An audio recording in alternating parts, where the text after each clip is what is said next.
আসসালামু আলাইকুম প্রিয় কুলাধিবাসী, আশা করি সবাই ভালো আছেন। তো আমি কিছু টাকার কথা বলছিলাম, যে যেরকম আসলে টাকাটা যেভাবে দেব সেটাই আর কি বলা। যদি কারো সন্তান মাদ্রাসাতে পড়ে বা হচ্ছে আর্থিক সচ্ছলতা একদমই খারাপ, এদের জন্য যদি কারো কাছে কুলাদি এতগুলো মানুষের যদি কারো যদি জানা থাকে যে আমার ফেসবুকে যারাই আছেন দয়া করে ভিডিওটা শুনবেন। যদি কারো খোঁজে এরকম থাকে যে তার ফ্যামিলিতে একদম দূর অবস্থা, যার একটা ভ্যান কিনে দিলে তার আয়ের উৎস হবে, বা একটা রিক্সা কিনে দিলে তার আয়ের উৎস হবে, বা হচ্ছে তার ফ্যামিলিতে একটা ছাগল বাচ্চা কিনে দিলে বা তার মানে সেখান থেকে তার বাচ্চা কাচ্চা হবে, এরকম যদি কারো খোঁজে থাকে তো আমাকে দয়া করে জানাবেন।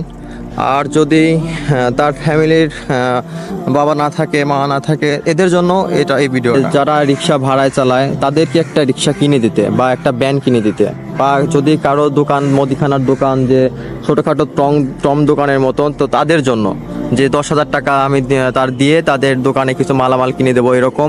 বা হচ্ছে আপনার কারো খাসি মানে ছাগলি মানে বকরি আর কি, যেটা হচ্ছে বাচ্চা দেয়, এরকম একটা ছাগল কিনে দেবো।